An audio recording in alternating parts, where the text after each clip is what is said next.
Little Star Swanders channel ni subscribe, like, share Mario comment Chayandi Moreno videos kosam thanks for your support.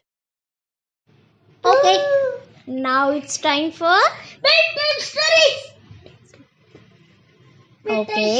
Bedtime stories. Yes. So ఇవాళ మనం ఒక చక్కటి బంగారు ప్రమిద గురించి తెలుసుకుందాం. ఓకేనా? Okay. So moral stories in Telugu. Please subscribe for little star channel for more videos. Click on bell icon. We'll get the notifications. Thanks. We'll go for story. Okay. చిన్నపిల్లలకి పడుకునే ముందు ఏ కథ చెప్పాలి అని తల్లిదండ్రులు ఆలోచిస్తూ ఉంటారు. దానికోసం మరిన్ని kids stories we are placing in this channel. Please subscribe for more videos. Okay. బంగారు ప్రమిద. యమునా నది తీరంలో ప్రశస్తమైన శివాలయం ఒకటి ఉంది.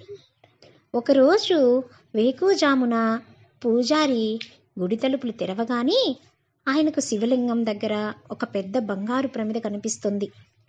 పూజారి ఆశ్చర్యపోతూనే దానిని తీసుకోబోయాడు. కానీ వెంటనే ఆకాశం నుండి ఈ ప్రమిదను పైకి ఎత్తాలంటే ఆ వ్యక్తి సత్యసంధుడు, ధర్మాత్ముడు అయి ఉండాలి. అలాంటి వ్యక్తి ముట్టుకోగానే దీని దీపపు ఒత్తులు వాటంతట అవే వెలుగుతాయి. పూజ పూర్తయ్యాక ఈ బంగారు ప్రమిద అతని సొంతం అవుతుంది అన్న మాటలు వినిపించాయి. అంటే ఆ పూజారి ఆ శివాలయంలో దీపం పెట్టేటప్పుడు ఆ బంగారు ప్రమిదను చూశాడు. అప్పుడు ఆ బంగారు ప్రమిదను టచ్ చేసినప్పుడు దీపాలనే వాటంతటికి అవే వెలుగుతాయంట పూజ అయిన తర్వాత. సో అలాంటప్పుడు ఏం జరిగిందో చూద్దాం. ఆ అద్భుతాన్ని చూడ్డానికి గుడి ముందు గుమికూడి ఉన్నారు. అంటే అక్కడున్న ఊరి జనాలంతా అక్కడ వచ్చి ఉన్నారనమాట. ఏం జరుగుతుంది ఏంటి అని. వాళ్ళల్లో ఒక రైతు కూడా ఉన్నాడు. అతడు పగలంతా పొలంలో పనిచేసి సాయంత్రం పూట ఆవు పాలు పితికి పూజారి గారికి దారిలో చలికి ఇవ్వటానికి వస్తాడు. ఆ రోజు రైతు వస్తున్నప్పుడు గజగజ వణికిపోతున్న ఒక వ్యక్తి కనిపించాడు.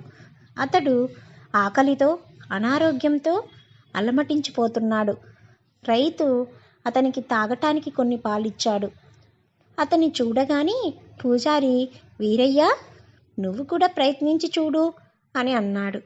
దాన ధర్మాలు చేసిన వాళ్ళు, పేదల కోసం సత్రాలు కట్టించిన వాళ్ళు ఇలా ఎంతోమంది ప్రయత్నించారు. వాళ్ళకు వీలు కానిది ఒక మామూలు వ్యక్తికి, పైగా పేదవాడైనా ఇతనితో అవుతుందా అని అంతా గుసగుసలాడారు. అంటే ఆ పాల వ్యాపారి ఎత్తగలడా, ఇది జరుగుతుందా అని అక్కడున్న వాళ్ళందరూ మాట్లాడుకున్నారంట. పూజారి మాట కాదనలేక రైతు గుడిలోకి వెళ్ళాడు. అతను బంగారు ప్రమిదను చేతిలోకి తీసుకోగానే ఆ ప్రమిదకు ఉన్న 5 ఒత్తులు వెలిగాయి.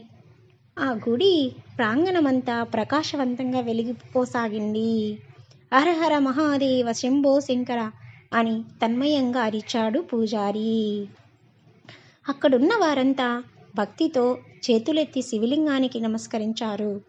హారతి పూర్తయ్యాక పూజారి, వీరయ్య నువ్వు దేవుని అనుగ్రహం పొందావు. ఈ బంగారు ప్రమిద నీదే, తీసుకువెళ్ళు అన్నాడు. అయ్యా, దేవుడు వస్తువును నా దగ్గర ఉంచుకునేంత గొప్పవాడిని కాను. దీన్ని గుడిలోనే ఉంచండి, దర్శించుకునే భాగ్యం అందరికీ దక్కుతుంది అని రైతు చేతులు జోడించాడు. అంటే రైతు ఎంత మంచివాడు చూడండి. ఎందుకు రైతుకి ఆ బంగారు ప్రమిదను అలా టచ్ చేయగానే 5 దీపాలు వెలిగాయి. ఆయన మనసు అంతా మంచిది. ఆయనే పేదవాడైనా కూడా కానీ ఆయనకు ఉన్న దానిలో ఇంకొకరికి దానం చేస్తున్నాడు. అదే ఇందులోని నీతి.